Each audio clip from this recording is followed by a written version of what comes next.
Amém, amém, graças a Deus. Quero cumprimentar todo o povo de Deus com a paz do Senhor. Amém, meus irmãos?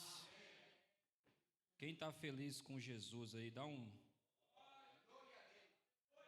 amém. Eu gosto sempre de perguntar isso, porque talvez você está aí triste, né? Mas eu estou te dando um motivo. Esteja feliz com Jesus. A pessoa que verdadeiramente tem Jesus, ela não tem tristeza, porque o Senhor, Ele supre toda falta de ânimo que tem em você. Jesus, Ele tem isso para preencher em tua vida. Então, talvez porventura nós esquecemos, temos a memória fraca, então eu quero te lembrar. Lembre de Jesus, lembre de tudo que Ele tem feito, faz, irá fazer, e com certeza você terá motivos para se alegrar. Amém, meus irmãos? Também quero comentar nossos irmãos em casa com a santa e gloriosa paz de nosso Senhor Jesus Cristo. Como já foi mencionado, hoje é um culto de ensino. Quantos aqui vieram aprender mais a palavra de Deus? Então, temos palavra de Deus hoje para ser aprendida. A lição hoje, já foi mencionada, é a lição de número 7, que tem como título Davi é ungido rei. Vamos repetir no 1, 2, 3. Pronto. Quantos aqui já ouviram falar desse momento, desse relato aqui? É um relato muito conhecido de todos, né? Até umas crianças, e são histórias de crianças. A criança, quando ela inicia ali, hoje aqui nós temos nosso curso de teologia, possivelmente elas já passaram ou irão passar por esse momento onde Davi é ungido rei, ele se torna rei, e toda aquela história tem uma narrativa, o livro de 1º e 2º Samuel, muito bom, digno de passagem, inclusive para as nossas crianças. Bem, hoje foi dado aí a sugestão da gente não ser adeptos, né, dos telões, dos slides, por assim dizer. E então daremos início a essa nova etapa aí de você aprender aquilo que eu estou ouvindo aqui sem ter que ler lá. Mas você tem a lição, então fique à vontade, pode seguir a lição. A gente vai tentar aproveitar bastante dela e agregar e colocar algumas coisas também que o Senhor tem ministrado no nosso coração. Amém, meus irmãos? Mas tem algo que a lição nos fala que eu acho que é digno de nota, que fala na introdução. Ela fala o seguinte: nesta lição, então é um resumo do que nós iremos aprender. Nesta lição, veremos que a temática da unção de Davi, ela é um clássico bíblico, pois ela trata da capacitação de servos de Deus para desempenharem funções na obra divina. Então, isso que a introdução nos propõe é algo muito interessante, porque é um clássico bíblico ungir. Isso a gente vê acontecendo, principalmente no Antigo Testamento, a gente vê isso demais, né? Sendo diversas situações, havendo unção sendo liberada, o ungir, o consagrar. Então, isso é muito pertinente no Antigo Testamento. E Davi faz parte, principalmente, desse Antigo Testamento. Então, ou seja, o ato de ungir, ele tem como uma finalidade identificar algo, e quando eu falo algo, eu falo de objetos. A gente vê no Antigo Testamento muitos objetos que foram consagrados, que foram ungidos. Assim também tem alguém, e esse alguém é sobre pessoa, né, que foi separado. Então, se formos traduzir, o ungir é uma identificação de separação. Você escolheu aquilo para, como a lição nos propõe, desempenhar uma função na obra divina. Então, a gente vê lá no tabernáculo, muitos objetos lá foram ungidos, foram consagrados. Aquilo é digno somente do serviço da obra divina ao Senhor. E isso é coisas, né? Mas nós iremos trabalhar hoje sobre pessoas, sobre alguém. E no caso, esse alguém é o grande conhecido rei Davi que foi ungido. Então, assim, para trazer o melhor exemplo, por exemplo, eu sirvo aqui nesse ministério como diácono. E um dia, pessoa, fui consagrado, fui ungido. Teve todo um ritual, como grande parte de nós sabemos, de derramar o óleo. E na grande maioria aqui, os que são consagrados, que são pastores, evangelistas, presbíteros, diáconos, também receberam isso e conhecem bem esse ritual. Ou se você não conhece, porventura você já esteve presente em alguma dessas liturgias e você pôde presenciar este ato. Basicamente também aconteceu na vida do Davi. Então esse é o ritual que acontece. Quando nós olhamos para o Antigo Testamento, nós vemos 3 tipos de autoridades que eram ungidas, que eram o rei, o sacerdote e o profeta. Basicamente eram esses 3 que eram ungidos. E assim, então, olhando para autoridades que eram representadas, rei, profeta e sacerdote, era algo de muita importância. Não era algo simples. Nós não podemos falar que a ação de ungir algo ou alguém é algo simplista. Olhando pela função de rei, sacerdote e profeta, nós vemos que tem algo muito relevante, que tem algo muito importante acerca disso. Mas, uma pequena observação, nos dias de hoje, existe um grande perigo quando nós falamos acerca disso. Porque tem pessoas que estão banalizando o ato de ungir, como se fosse algo simplista. Do contrário também, tem os outros que negligenciam aquilo que foi dado da parte de Deus quando você foi ungido. Ou seja, tem um erro, tem uma culpa de quem está ungindo, porque unge qualquer um, de qualquer forma, de qualquer jeito. E também tem um erro naquele que outrora foi ungido e ele não dá o devido temor, respeito, consideração por aquilo que outrora foi feito, entregue na vida dele. Então, existem essas duas temáticas aí que nos dias de hoje é pertinente. Então, muitos ungem qualquer um de qualquer jeito e outros não dão o devido respeito ao que recebeu. Mas a lição de hoje ela vem nos auxiliar um pouco mais nesse entendimento do que é ungir. Não é algo simples, mas existe uma importância, uma relevância, algo ali digno de nota. Inclusive, o autor dessa lição, ele fez questão de trazer essa temática, esse momento tão emblemático na vida do servo Davi. Essa lição, meus irmãos, ela é baseada em 1 Samuel, capítulo 16 e o capítulo 17. Se você leu, por exemplo, o capítulo 16 e 17, lembra, nós iremos tratar de toda essa narrativa ali. Capítulo 16 inicia com Davi sendo ungido por Samuel. Tem aquele conflito ali de Samuel não saber quem seria ungido ou não, se era o irmão dele, ele não entende exatamente, mas o Senhor vem e libera então a confirmação acerca de Davi. Depois, pós isso, Davi é chamado a servir Saul no templo, lá no palácio, melhor dizendo, como um encantador ali, um tranquilizador de demônios, eu não sei, alguma coisa desse tipo.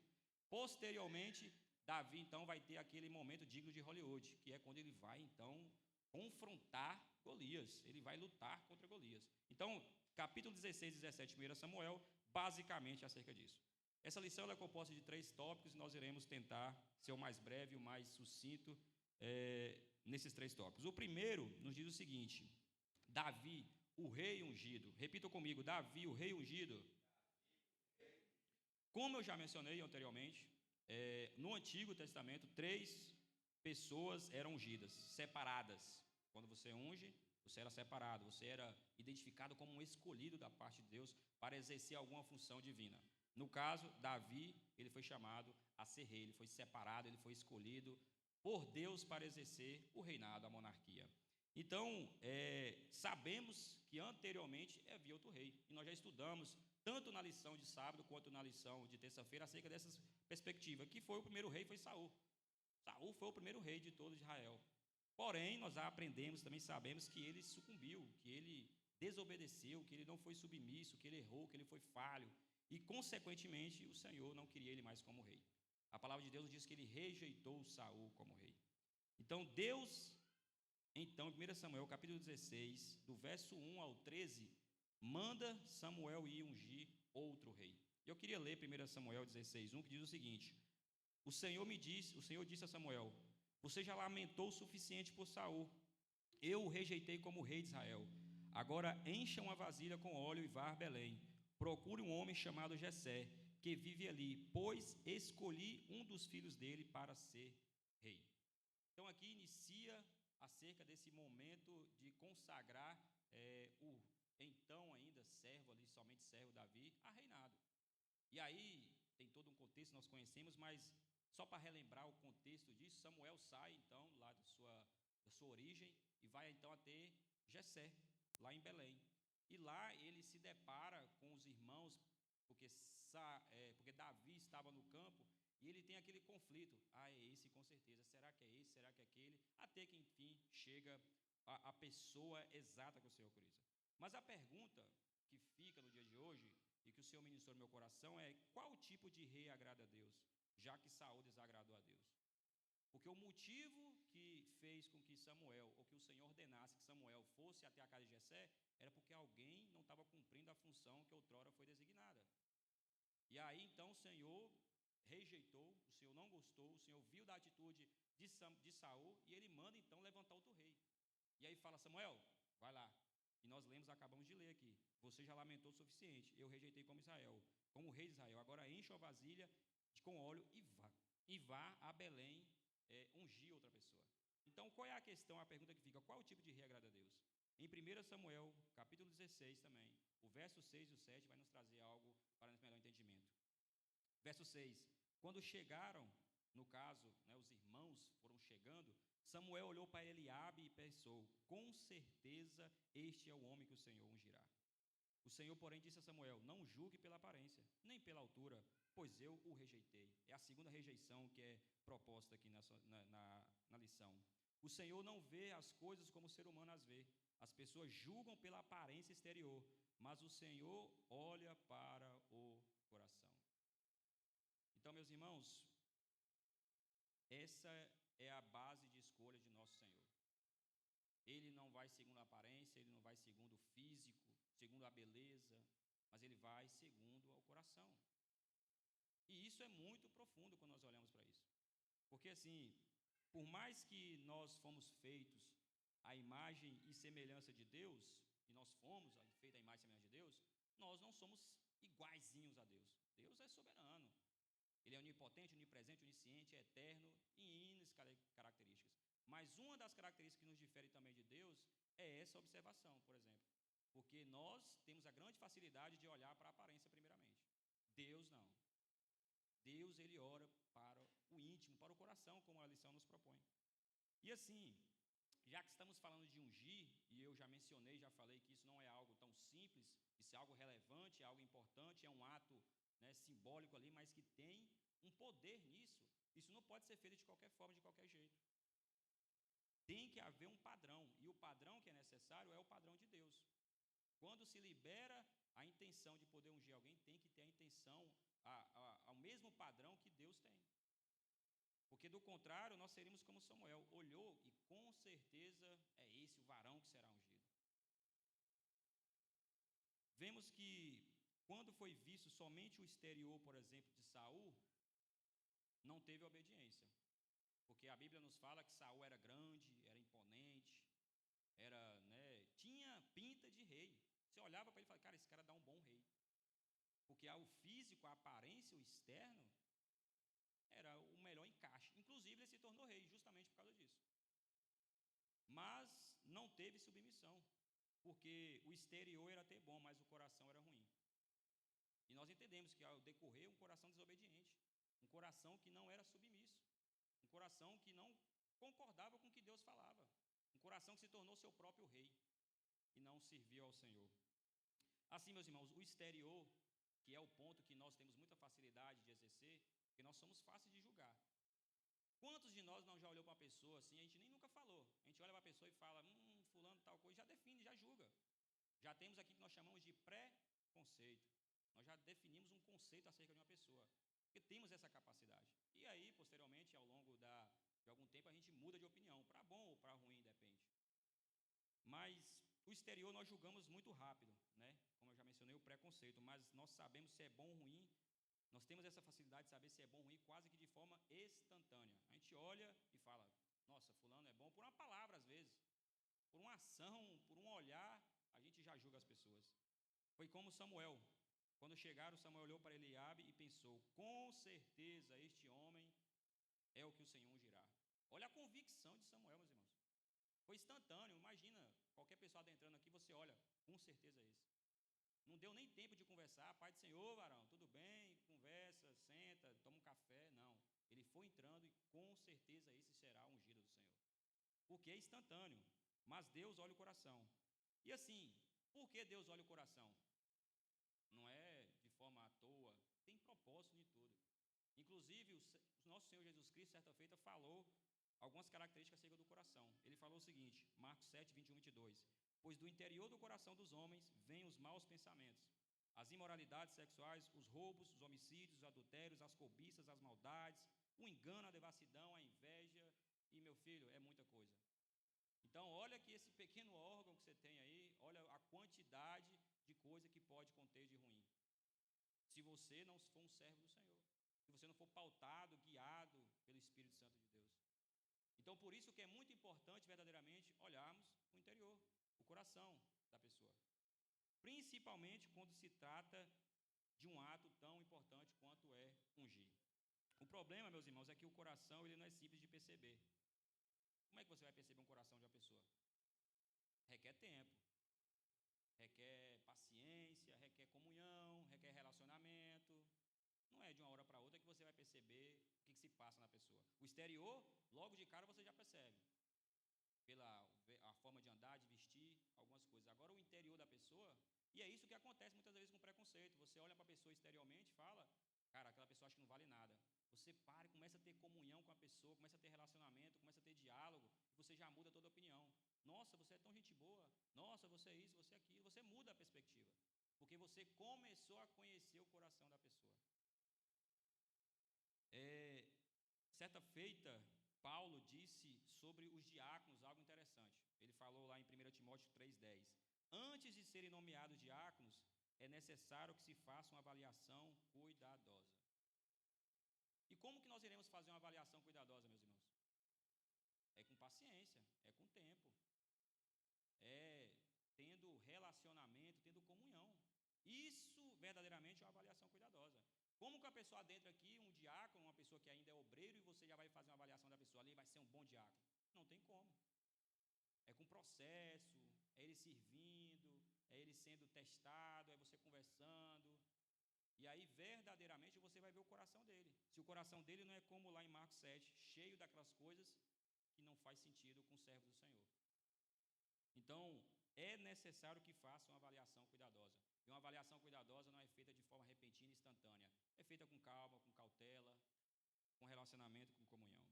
Então, para Deus ver o coração e suas intenções é muito rápido. Mas para nós é somente seguindo o conselho, por exemplo, de Paulo. É de forma cuidadosa. É tranquilo, sem correria, meus irmãos. Porque senão nós iremos cometer um erro quase igual o Samuel iria cometer. Iria nomear alguém, novamente um rei inapropriado para aquela função. Simplesmente pelo exterior da pessoa. Nossa, ele tem cara de servo, ele tem cara de diácono, ele serve. Mas quando você vai ver a fundo o coração da pessoa, não pode. Em 1 Timóteo 5,22 nos fala também acerca disso, porque é uma carta pastoral, então vai nos falar muito acerca disso, desse cuidado, desse zelo para com isso. Não se apresse em nomear líder. Novamente nos fala, não se apresse em nomear líder. Vai com calma, meu querido.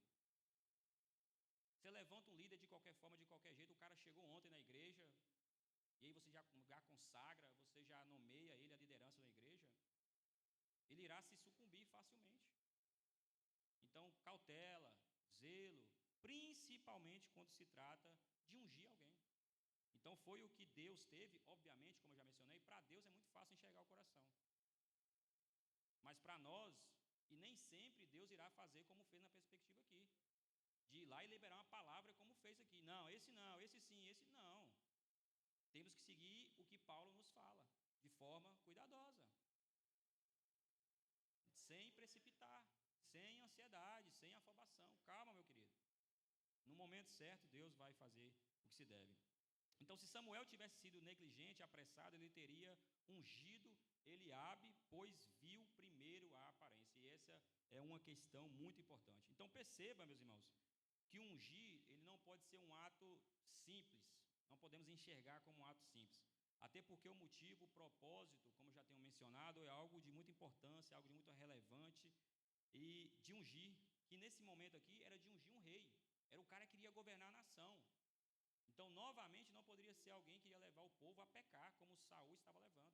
E nós sabemos, lá na divisão do reino do norte e do sul, que muitos reis levaram, né, a nação de Israel, a divisão ali, seja da tribo do norte ou do sul, à verdadeira destruição, ao cativeiro, por uma má administração. Então, verdadeiramente, a pessoa que é escolhida, a pessoa que é separada, ela tem que ser pautada, guiada, né, entender a importância daquele ato que ela foi levantada. Ela foi ungida, não foi para servir qualquer pessoa, mas foi o Deus eterno. E ele tem mandamentos, ele tem decretos, ele tem ordenanças, ele tem pautas a serem seguidas. Mas nos dias de hoje, continua sendo importante ungir alguém também. Em 1 Timóteo, capítulo 3, verso 1, vai nos dizer o seguinte: este ensinamento é verdadeiro. Se alguém quer ser bispo da igreja, está desejando um trabalho excelente. E a ênfase aqui não é se você deseja, é sobre que o trabalho de ser bispo é excelente. Então, como que algo que é excelente, que é ser um pastor, é ser um presbítero, não vai requer algo que não é simplista, mas é algo que é importante, que é ungir. Então, se faz necessário, sim, ainda nos dias de hoje, ungir os pastores, ungir os presbíteros, para eles terem a convicção, a plena certeza, de forma pública, ou até mesmo talvez não seja pública, seja em pequenos grupos ali, mas verdadeiramente tem a convicção de que ele é separado, de que ele é ungido, de que ele é escolhido para exercer uma função que, como Paulo disse, é um trabalho excelente. Existe uma excelência em ser pastor, em ser bispo, que é a principal unção que é liberada hoje através do ato de ungir nos dias de hoje. Então eu gostaria de observar no caso de Davi, como agora foi esse pós-ungir. Nós já aprendemos que não é algo simplista, que é algo relevante, algo importante, porque o Senhor nos chama a isso, Ele fala que é algo excelente, e hoje, nos dias de hoje, ainda existe isso. Então eu gostaria de observar, no caso de Davi, como foi o pós-ungir. Na versão NVT, que é a nova versão transformadora, vai nos dizer em 1 Samuel 16, 13. Enquanto Davi estava entre seus irmãos, Samuel pegou uma vasilha com óleo que havia trazido e ungiu. A partir daquele dia, o Espírito do Senhor veio poderosamente sobre Davi. Em 1 Samuel, o mesmo versículo, 16, 13, só que na versão NTLH nos diz que o Espírito do Senhor o dominou. Então, na primeira diz que o Espírito do Senhor veio poderosamente. Na NTLH diz que o Espírito do Senhor o dominou Davi. Na ARC, que é a nossa mais comum, nos diz que o Espírito do Senhor se apoderou de Davi. Então, são três definições, mas todas semelhantes, todas parecidas. E a ênfase que eu quero destacar é a consequência desse ato de ungir, como eu já mencionei, que é quando você é ungido, você recebe o poder do Espírito Santo. Quando você é ungido, você é dominado pelo Espírito Santo. Quando você é ungido, o Espírito Santo se apodera de você. É isso que a palavra de Deus vem mencionar. Então, assim, agora, meus irmãos, não é você que tem o Espírito, mas é o Espírito que tem em você. E isso é totalmente diferente. Porque quando você tem o Espírito, você ainda tem poder de poder mandar alguma coisa. Eu tenho o Espírito, mas eu não vou fazer o que eu quero também às vezes. Agora, quando o Espírito te tem, aí agora é o que Ele quer. É para ir lá? Você vai. É para fazer isso? Você faz. É para comer aquilo? Você come. Tudo agora é pautado no que o Espírito diz. E aí é o que diz aqui, né? O Espírito se apoderou de Davi, o Espírito dominou Davi, o Espírito veio poderosamente sobre Davi. Então, o ato de ungir, quando nós somos ungidos aqui, nós estamos declarando e estamos aceitando que o Espírito Santo tenha total liberdade, autonomia e mande completamente na gente. Não é mais eu e você que temos o Espírito, mas é o Espírito que te tem. E esse verdadeiramente é a ênfase de ser ungido. Então perceba que existe uma diferença gloriosa, poderosa. Que nós possamos desejar ser ungidos pelo Senhor, para que o Espírito Santo verdadeiramente nos tenha. E assim, talvez você pense que por não ter recebido nenhum óleo, como eu mencionei, eu recebi, muitos aqui que foram consagrados receberam óleo, você pode pensar que você não é ungido. Eu não sou ungido não, Gabriel. Nunca recebi esse ato simbólico aí. Mas em Cristo, meus irmãos, nós todos somos ungidos. Isso não sou eu que estou falando, é a palavra de Deus. Lá em 2 Coríntios, capítulo 1, verso 21 e 22, nos diz o seguinte: ora, é Deus que faz que nós e vocês permaneçamos firmes em Cristo. Ele nos ungiu. Cristo Jesus que te ungiu, meu irmão. Então agora, como já mencionei, não é mais você que tem o Espírito somente, mas é o Espírito que tem você. Você é ungido do Senhor. E ele continua no verso 22, nos selou como propriedade. Você agora é escolhido, você é separado, você é uma propriedade de Deus. Então pare de viver como se você não tivesse um dono, porque você tem um dono. Você foi ungido, foi separado, foi escolhido. Amém, meus irmãos? E pôs o Espírito em nossos corações como garantia do que está por vir. Ele pôs o Espírito aonde? Em nossos corações, onde verdadeiramente Ele vai trazer mudanças. Aquilo que outrora eu li, que é um coração deturpado, cheio de pecado, agora não tem mais, porque o Espírito Santo habita lá. E onde Ele habita não há manifestação de coisas ruins. Tudo é bom. Amém, meus irmãos? Então, assim, é óbvio, para nós finalizarmos, que existe um ungir em ordenanças específicas, ainda mais nos dias de hoje, né? Mas nós todos somos ungidos, ou seja, somos separados, somos escolhidos em Cristo Jesus. O apóstolo Pedro, certa feita, disse em 2 Pedro 9, é um texto muito conhecido, que vocês, ou no caso, vocês aí, porém são geração eleita, sacerdócio real, nação santa, povo exclusivo de Deus. Então, novamente eu repito, vocês têm um dono, alguém escolheu vocês, alguém separou vocês, alguém tem um olho fixo em vocês. faça que agora nós possamos fazer o contrário agora. Nós fixarmos no Senhor, entendermos que somos separados e escolhidos por Ele, e verdadeiramente viver essa vida destinada a quem é ungido do Senhor. Então, recapitulando, primeiro, saber escolher os que vão ser ungidos no padrão de Deus, isso é muito importante, não é de forma exterior, mas é pelo coração. Isso requer relacionamento, requer intimidade, requer comunhão, requer tempo, requer paciência, requer cuidado. Segundo, benefício de ser ungido. Agora não é mais você que tem o Espírito, mas verdadeiramente é o Espírito que tem que ter você. E aí ele vai ter total autonomia e liberdade para poder fazer com você o que ele desejar. E você só tem que levantar a mão igual a Isaías: eis-me aqui. Cadê os que vão dizer eis-me aqui? Eu quero que vocês falem com mais vontade, tá bem? Quantos aqui vão dizer eis-me aqui? Eis-me aqui. Amém, meus irmãos, é isso, eis-me aqui, Senhor, faça o que quiser. É uma oração perigosa.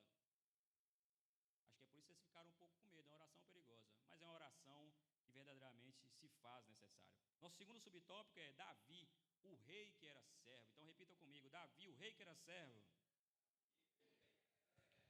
Assim, logo pelo título que eu pedi vocês para mencionar, do subtópico, dá para nós aprendermos que o reino dos céus, quando você é ungido, por mais que seja nessa ênfase para ser um rei, um sacerdote ou um profeta, a finalidade é para você servir. Então perceba, quando é derramado essa unção, esse ungir, é para você servir. Inclusive, o nosso pastor ele sempre usa esse ensino em toda a consagração. Ele fala: você que foi consagrado diácono, você está descendo um degrau agora. Porque agora vai você entender esse lance de humildade, esse lance de submissão, essa questão de servir. E óbvio que o diácono está aqui para servir, aí a pessoa é consagrada a presbítero, pensa que agora vai ficar sendo servido. Não, você está descendo outro degrau. E cada vez mais você está descendo degrau. Porque o ato de ser ungido, ele trazer essa perspectiva de humildade, de submissão, de entender que você está aqui para servir cada vez mais. Então, quando eu olho por esse título aqui, o rei que era servo, ele, na cultura que o mundo propõe hoje, é algo que não tem muito sentido. Fala um rei, né, que servia, um rei que serve. Na cultura de hoje do mundo, principalmente quando a gente vai observar isso, eles não concordam com isso. Geralmente rei, ele é servido. Geralmente rei tem os seus súditos que irão servir ele. Mas, graças a Deus, o reino dos céus é a contramão. O reino dos céus é invertido. Então, o rei, ele serve. Ele desce, ele é humilde. E é isso que o convite do Evangelho nos faz. Então, a lição de hoje, ela traz um homem que exemplifica bem esse atributo, essa característica do servo, um rei que serve. Porque a ênfase aqui não é nem o rei, é o servo. Porque o rei nós sabemos que Davi foi consagrado a rei, mas o servo, de onde veio esse servo? Então, logo após ungir Davi, o rei, em 1 Samuel 16 ainda, vai nos dizer que, lá em 1 Samuel 16, 14, o Espírito do Senhor se retirou de Saul, e um espírito maligno, vindo da parte do Senhor, o atormentava. Então, nós conhecemos essa história. Davi, já ungido como rei, porque ele foi ungido lá na casa de seu pai ainda, ele foi chamado a servir, repita comigo, servir. Ele foi chamado a servir como eu mencionei, um acalmador, né, de Saul. Saul estava sendo atribulado porque, como o texto que eu acabei de ler, um espírito do Senhor saiu dele e veio um espírito atormentá-lo. E aí, porventura, os súditos deles falaram assim: olha, Saul, tem um rapaz que toca a harpa muito bem ali. E ele toca tão bem que até pode te acalmar. Saul, então chama ele lá, por favor. Então chamou Davi, e Davi veio de prontidão servir o rei Saul. Davi mesmo já sendo ungido e legítimo, porque ele teve todo o ritual, ele já era o rei legítimo ali, foi ungido, permaneceu tendo a atitude de servo. E isso é muito belo de se ver, porque ele tinha sido ungido e aí ele estava sendo chamado.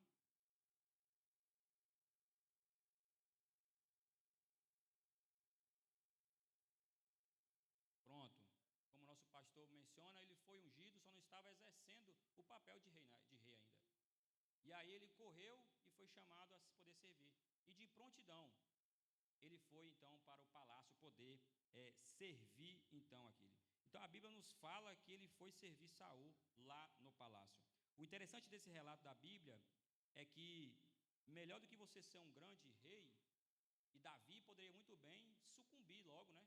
Cara, já fui ungido, enchia o peito e falava: não, eu sou rei, vou tentar tomar posse logo, já fui ungido. toma posse logo, vou fazer o impeachment logo aqui, e vou tirar logo Saul do trono e vou começar a mandar nisso tudo. Mas não, ele foi chamado e ele, com toda a humildade do mundo, foi lá, tocar a harpinha dele lá e expulsar então os demônios. Então, melhor do que você ser um grande rei para os homens é você ser um simples servo para Deus. E foi isso que aconteceu. Ele não foi tentar ser um grande rei, por mais que ele já tinha sido consagrado, ungido, mas ele foi permanecer sendo o servo que ele sempre foi para o Senhor. Um bom servo, bom e fiel, que é o que a Bíblia nos chama. Então, Davi, eu penso que Davi só foi um bom rei porque ele foi um ótimo servo. Ele só foi um bom rei porque ele foi um ótimo servo. Porque, do contrário, quando a gente olha para a história do antigo rei, Saul, ele foi um péssimo rei porque ele foi um péssimo servo. Se ele tivesse sido um bom servo, submisso, obediente, humilde, característica de servo, ele teria tido muita ênfase, muita glória, assim como Davi outrora teve. Então, verdadeiramente, Davi só foi um bom rei porque foi um ótimo servo. Mas a pergunta que fica é, para mim e para você, se Deus te der uma oportunidade de algo mais relevante, mais importante, mais significativo, você ainda terá atitude de servo, meus irmãos? Porque perceba, foi dado a Davi uma oportunidade sublime. Ele tinha sido consagrado a rei, mas ele mesmo assim permaneceu servo. E agora, para mim e para você, quando te levantar como algo mais relevante, seja aqui na igreja, seja lá no seu trabalho, seja em qualquer ambiente, você vai continuar humilde, submisso. E vamos trazer para a perspectiva aqui nossa da igreja, quando te consagrar e você ser levantado como obreiro, você vai continuar com aquela mesma aptidão de servir a casa do Senhor? Amém? Então, que isso possa ministrar aos vossos corações.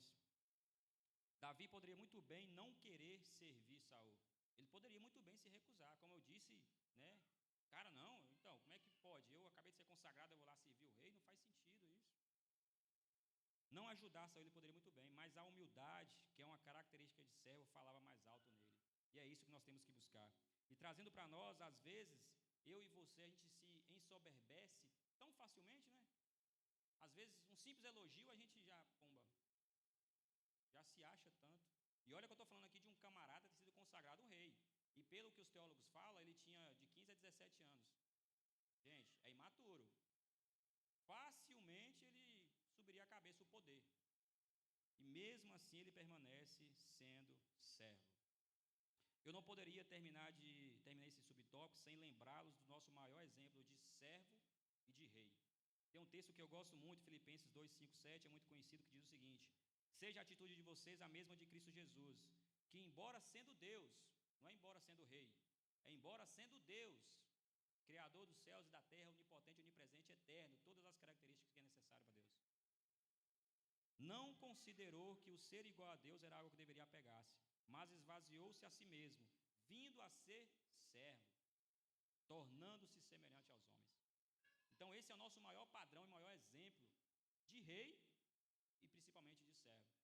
Aquele que era Deus, meus irmãos. Ele não era um mortal como Davi, ele era Deus. Então assim, se Davi não te inspira a servir, a ser um servo, eu até te entendo. Ah não, Davi era falho, não sei o que, você pode até achar argumentos aí. Mas Jesus Cristo, se não te inspira, então você não entendeu o Evangelho ainda. Porque ele foi aquele que o texto outrora vai dizer que sofreu morte.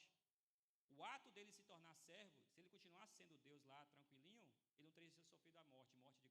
Mas ele porque foi servo. E é isso que muitas das vezes nos impossibilita. Que é ser rei quem não quer. E agora ser servo. Porque o servo aqui, Cristo só sofreu morte. E morte de cruz porque outrora ele decidiu servir. Mas é algo necessário, é algo que o Evangelho nos propõe. E aí nós podemos aceitar só as partes que convêm, as partes boas. Não é só o cordeiro, tem as ervas também amargas. Então não deseje unção para ser servido, deseje unção para poder servir. Esse é o grande benefício da unção, é você se tornar cada vez mais capaz de servir. E aí, lembrando aquilo que eu mencionei outrora lá atrás, é agora você, é o Espírito Santo que manda em você, meu irmão. Então se você for ungido, o Espírito Santo quer que você serve mesmo, não há hipótese. Então se você está lutando contra isso, talvez você não deu liberdade para o Espírito Santo. Porque quando você der, o serviço se torna até prazeroso nisso. Você tem prazer em poder servir. Há mais alegria em dar do que receber. Amém? Faz sentido para vocês? Então vamos avançar. O terceiro e último subtópico nos diz o seguinte: Davi, o rei que era guerreiro. Repita comigo: Davi, o rei que era guerreiro. Além de servo, que nós já aprendemos, Davi mostrou outra característica cheia de unção após ele ser ungido. Como eu mencionei, é baseado em capítulo 16, 17 de 1 Samuel, e o 16 fala sobre essa perspectiva dele ser ungido, a metade fala acerca dele poder servir Saul, e aí o 17 vem toda essa narrativa digna de filme, que é acerca desse confronto, dessa luta, dessa vitória de Davi sobre então o gigante Golias.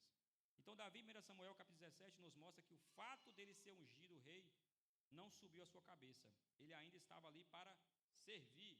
E agora não somente no palácio, que é muito fácil servir no palácio, mas Davi estava também disposto a servir também em combate. Ele estava disposto a ir para o campo lá, para enfrentar o inimigo. Porque, agora eu trago para nós uma perspectiva aqui, viu, meus irmãos? Servir aqui na igreja é muito fácil, amém? Uma cadeirinha boa dessa, um vento, um microfone, aparelho de som, câmera. É muito fácil vir servir. Mas e quando te chamar para ir lá para a guerra? E a guerra é onde? É o mundo aí fora. E tirar você dessa comodidade aqui e, sei lá, te levar para a África, para países perseguidos, para o sertão do Brasil, eu não sei, lugares que vão te tirar da comodidade. Porque tirou Davi da comodidade. Ele estava no palácio, tocando a harpinha dele, do lado do rei. Agora ele foi lá servir também na guerra. E aí, teremos coragem de fazer isso também? Então, 1 Samuel capítulo 17 tem um relato, como eu já mencionei, digno de filme, digno de Hollywood, porque é algo que é bonito de se ver aquele confronto, aquela guerra, é algo gostoso de se ler, inclusive. E eu gostaria de destacar alguns pontos centrais dessa história. O primeiro é: gigantes ainda existem. Então, repita comigo: gigantes ainda existem. 1 Samuel capítulo 17, verso 4 diz o seguinte: um guerreiro chamado Golias, que era de Gate, veio do acampamento filisteu. Tinha 2,90 m de altura. Uau! Que camarada grande. Eu, particularmente, nunca vi uma pessoa dessa estatura. Eu acredito que nosso pastor Vantes é o mais alto da igreja. Tu tem quantos metros, pastor? 1,84 m. Eu considero ele uma pessoa muito grande. Mas aqui o gigante tinha 2,90 m. Era um pequeno tamanquinho ali, um saltinho ali, uma botinha, e o cara atingia facilmente seus 3 metros, que é algo muito grande. Então, assim, Golias, ele expressava grandeza, ele expressava medo. Quando você olhava para ele, ele expressava perigo, ele era forte, ele era poderoso quando você olhava para Golias. E para piorar, o gigante, então, nesse relato de 1 Samuel capítulo 17, ele faz um desafio para o povo de Israel. Em 1 Samuel 17, 8, 9 e 11 diz o seguinte: Golias parou e gritou às tropas de Israel: por que vocês estão se posicionando para a batalha? Não sou eu um filisteu e vocês os servos de Saul? Escolha um homem para lutar comigo. Verso 9: se ele puder lutar e vencer-me, nós seremos seus escravos. Todavia, se eu o vencer e o puser fora de combate, vocês serão nossos escravos e nos servirão. Esse era o desafio que o Golias estava propondo. Ao ouvirem as palavras do filisteu, Saul e todos os israelitas ficaram atônitos e apavorados. Diante daquilo que eu já mencionei, um cara muito grande, muito forte, muito corajoso, muito amedrontador, ele trazia isso. Então, ao falar aquilo, propor aquele desafio, foi falado aqui que eles ficaram atônitos e apavorados. Então, o desafio de Golias a Israel, que ele fez desafio, era terrível, pois se Israel perdesse, teria de se tornar escravo deles. E aí iria ter uma vida de servidão para então os filisteus. E assim, o primeiro ponto que eu quero destacar, como já mencionei, que é gigantes ainda existem, se engana você, crente, que acha que os gigantes ainda não existem. E assim, talvez você possa pensar que não existe da forma literal, como existiu ali para Israel. Mas existe hoje os nossos gigantes a serem combatidos. E talvez o gigante a ser combatido na vida de você, talvez é um vício. Verdadeiramente, ele tem a mesma ação que o Golias teve para Israel. Ele traz amedrontamento para você. Ele é mais forte que você, porque ele tem te vencido. Então, talvez no nosso meio, ou você de casa que está nos assistindo, talvez o vício seu, sei lá, pornografia, talvez é o álcool, talvez é a droga, é a jogatina, esses vícios comuns que a gente tem aí na sociedade. E isso tem te feito ser um escravo do vício. Ele tem te vencido. E esse talvez é o seu gigante a ser combatido nos dias de hoje. Talvez também o seu gigante nos dias de hoje, talvez seja o pecado de estimação. É a fofoca. A gente, né, acaba, a fofoquinha ali, mas você tenta parar de fofocar, mas não consegue. Talvez é a procrastinação. Talvez é a falta de paciência. Talvez é o desânimo, a preguiça. Você entende? Talvez tem pessoas que estão lutando, não, eu queria parar de ser preguiçoso, eu queria fazer, queria ler mais a Bíblia, eu queria fazer isso. E é os pecados que têm sido maiores do que você. Tem sido o seu Golias, porque ele tem te amedrontado, ele tem te paralisado, ele tem te escravizado, que era a proposta, era o desafio. E você tem sido um servo desses teus vícios, desses teus pecados. Ou então talvez o seu gigante seja uma doença, meu irmão. Talvez você está diagnosticado com uma doença aí que para o médico já era o fim. E aí verdadeiramente você tem sido amedrontado por isso. De vez de você pensar em Deus e em outras coisas contentes, felizes, alegres, você só pensa na doença, só pensa no diagnóstico. E isso tem sido amedrontador para você. Isso tem sido mais forte que você. Mas assim, os gigantes ainda existem, como eu já mencionei, eles existem. E eu não estou aqui falando que não existe o vício, que não existe o pecado, que não existe a doença. Existe sim o diagnóstico, isso tudo existe. Então, os gigantes ainda existem. Mas Deus é maior. Mas Deus é mais poderoso do que qualquer gigante. Então, eu não sei o que tem te paralisado, eu não sei o que tem te estagnado, amedrontado, feito você servir, mas saiba que Deus é maior do que qualquer que seja esse teu gigante na tua vida. Foi cantado aqui pelo Manancial que Deus é tremendo, eu acho que é o nome do louvor, e aí fala o seguinte: esse Deus é tremendo, forte não falha, para salvar o homem entre a teia e fornalha. É poderoso, manda um anjo para te guardar. Não tem tempestade que ele não acalme. Ele dá bonança, alegra minha alma, desceu lá da glória, me deu vitória, só por me amar. Então, isso que você cantou, cante com convicção, com fé, com certeza. Porque é essas atitudes do nosso Deus, ele é tremendo. E aí não tem vício, não tem pecado e não tem gigante nenhum que é contra esse Deus que é tremendo. Amém, meus irmãos? Então vamos avançar. A segunda característica que eu quero observar aqui é: eu sou guerreiro, não soldado. Repita comigo: eu sou guerreiro, não soldado. E assim, Davi, ele não era soldado, até porque ele não tinha idade para poder exercer, né, nessa área militar ainda. Era a partir, a lei falava que era a partir dos 20 anos. E Davi, como eu já mencionei anteriormente, ele tinha em volta dos 15 aos seus 17 nessa altura. Então ele não tinha essa capacidade. Os irmãos dele, 3 dos seus irmãos, serviam ao exército ali, auxiliando. E assim, mas ele não era guerreiro, não era soldado, como eu mencionei, mas ele era guerreiro. E aí guerreiro não tem idade. Você, para ser um guerreiro, é independente. Por quê? Porque existe uma diferença. O que é soldado? Soldado geralmente luta por obrigação. Inclusive, em alguns países, igual o Brasil, por exemplo, Israel, é obrigatório. Você tem que se alistar para se tornar um soldado. É obrigatório isso. Aqui em Portugal, eu acredito que não seja.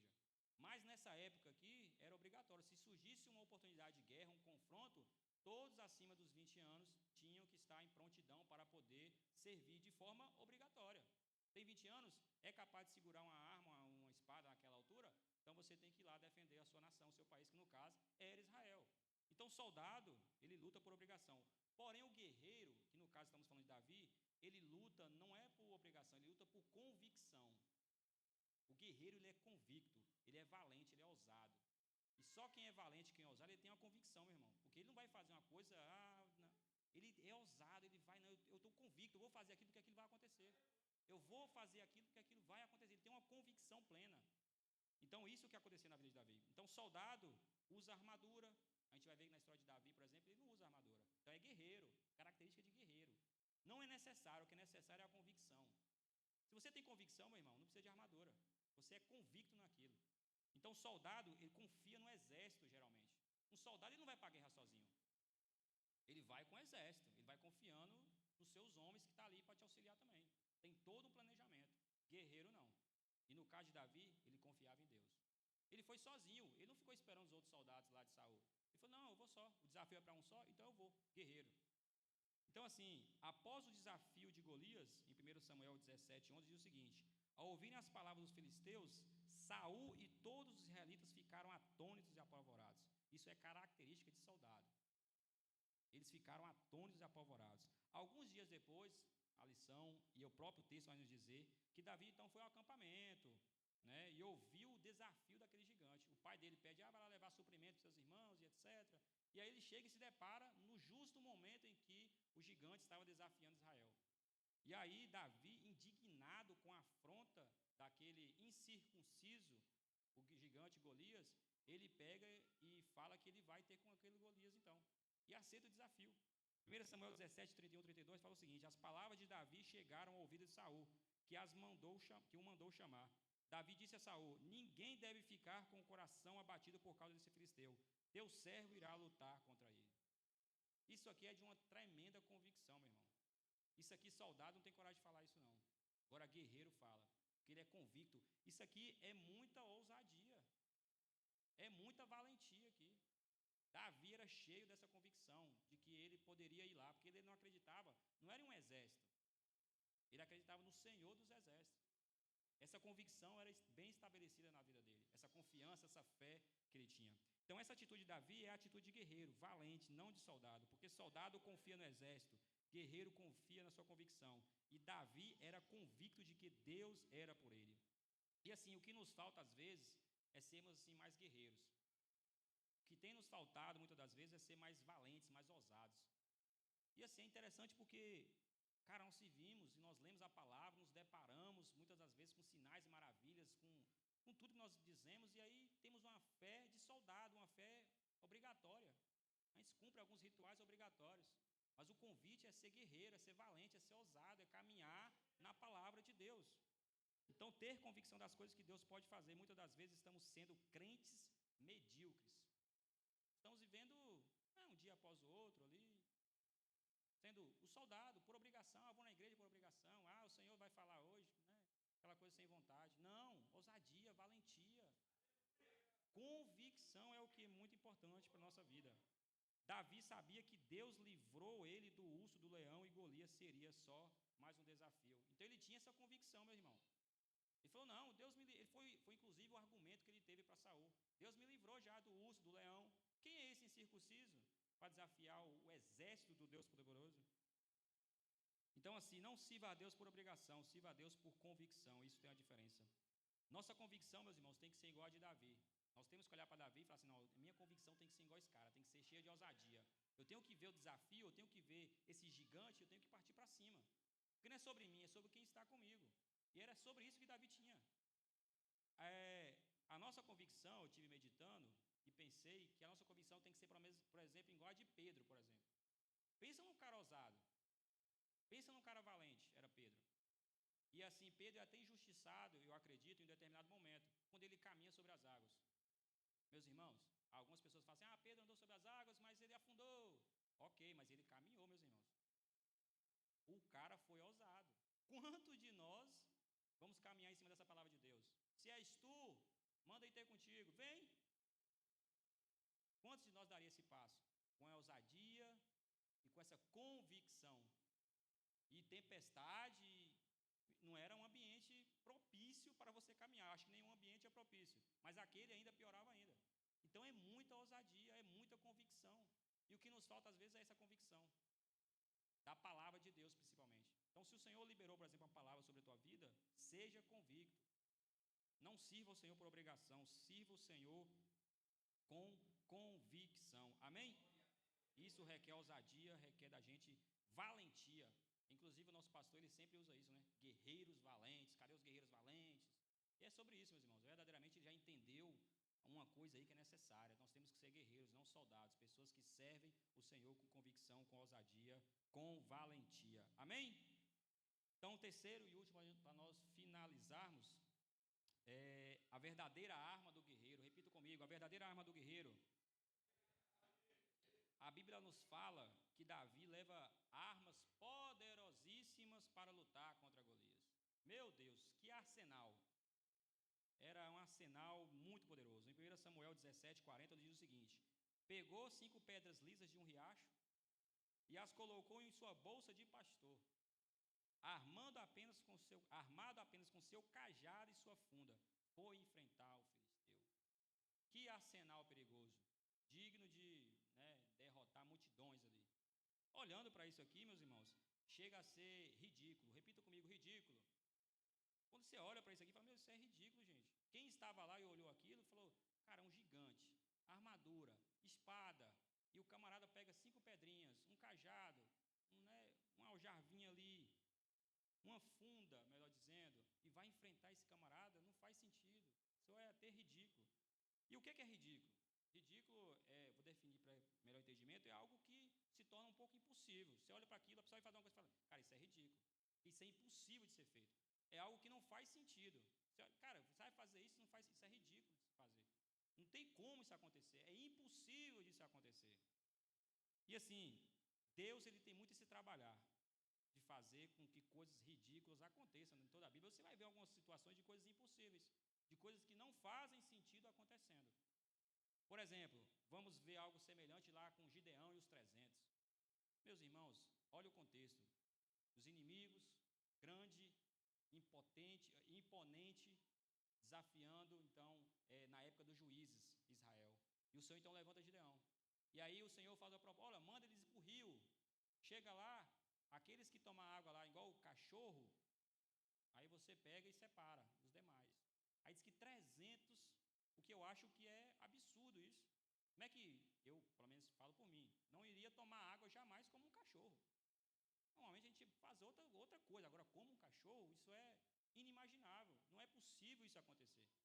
Mas essa é a estratégia de Deus. É algo que, se nós olhássemos, e quando nós lemos, falamos assim, mas isso é ridículo. E aí é justamente esses que o Senhor escolhe. Os 300, que fizeram uma atitude ridícula. Uma atitude que tem um lado até cômico. Esse ridículo caminha muito nessa questão cômica. Você olha e fala, meu Deus, isso é ridículo. Isso é impossível. Então Deus vai pegar... Até porque isso não é nem estratégia de guerra, né? Talvez se fosse uma atitude que fizesse parte de estratégia de guerra, não, faz sentido, mas não faz nem sentido. Isso não ia ser nem usado na guerra. Mas mesmo assim ele escolhe então os 300. É semelhante, por exemplo, também a Josué em Jericó, por exemplo, também. Manda ficar rodando e dando grito. Gente, é falado os historiadores que a muralha de Jericó, ela passava 2 carros. Pelo amor de Deus, você gritando e rodando aquilo, vai destruir aquilo? É algo ridículo. É algo que você olha e fala, meu Deus, isso é impossível, não faz sentido isso, não tem lógica isso, meu Deus. Mas eles estão caminhando na palavra de Deus. O Senhor mandou, eles estão fazendo. Jesus, ele teve muitas atitudes assim, ridículas, que a gente olha e fala, meu Deus, não faz sentido. Meus irmãos, imagina aquelas pessoas que viram Deus transformar água em vinho. Só escutou Jesus falar assim, põe água aqui. Então, eu imagino, isso não está na Bíblia, mas nos bastidores dizendo, cara, você só botou água, não botou nenhum açúcar, uma gota, não misturou outros vinhos para, e aí vai sair vinho. Cara, isso não faz sentido, isso não tem lógica. Isso é impossível de acontecer. E acontece. Imagina quando ele multiplica os pães. 5 pães e 2 peixes, tem mais de 5.000, só de homens. Aí você olha para aquilo, não, manda ele se sentar lá, faz um montinho lá. Isso também é algo impossível, é algo ridículo. As pessoas, cara, como é que deve fazer isso? Não tem como fazer isso. É impossível.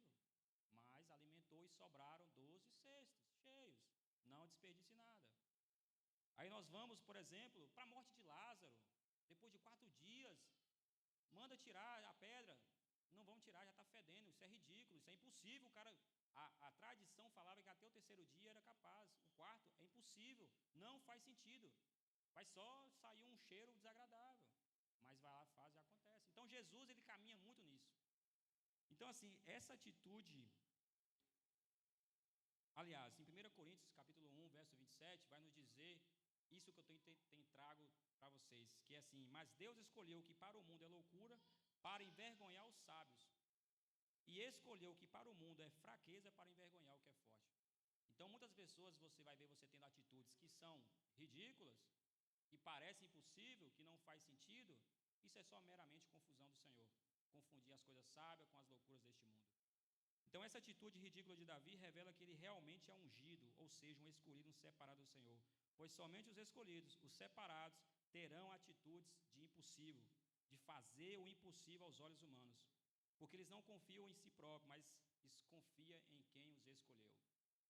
E é sobre isso, meus irmãos. Eu quero te convidar a ter essa prática de atitudes, de praticar coisas que talvez o Senhor vai te pedir que não faz sentido, que é impossível. E eu, particularmente, falo isso por mim. Eu já fiz algumas atitudes assim, que eu falo, cara, isso não faz sentido. Isso é impossível. Mas o Senhor me fez, porventura, até ter uma atitude ali que foi ridícula, não fez sentido. Mas no final o Senhor, Ele verdadeiramente me honrou. Então, verdadeiramente nós temos que buscar esse tipo de atitude, porque isso vai trazer glória para o nome do nosso Senhor. E assim, só para finalizar, 1 Samuel 17, 48 e 51, fala o seguinte: quando os filisteus se aproximaram para atacar Davi foi correndo a enfrentá-lo, enfiou a mão na sua bolsa, pegou uma pedra e atirou-a com a sua funda. A pedra acertou o filisteu na testa e ficou encravada ali. E Golias caiu com o rosto em terra. Assim, Davi venceu o filisteu e o matou com apenas uma funda e uma pedra, pois não tinha espada. Em seguida, correu até o filisteu, puxou a bainha da espada dele e a usou para matá-lo e cortou-lhe a cabeça. Quando os filisteus viram que o seu melhor guerreiro estava morto, deram meia volta e fugiram. Então, isso aqui é o final do trâmite daquele momento. Uma atitude inicial ridícula, impossível, 5 pedrinhas lisas, apenas uma funda e um cajado, acabou na derrota daquele que estava sendo o justiceiro inimigo ali naquele momento. Então, assim, Deus tem o poder de tornar o que é ridículo impossível. Amém? Então, nós possamos ter esse entendimento no dia de hoje, acerca desse processo de unção de Davi. E Davi foi esse homem exemplar em todas as questões, mas ele foi servo, ele foi guerreiro, ele confiou no Senhor, até mesmo diante de situações adversas, ele permaneceu fiel e firme, e que nós possamos também ter esse mesmo coração.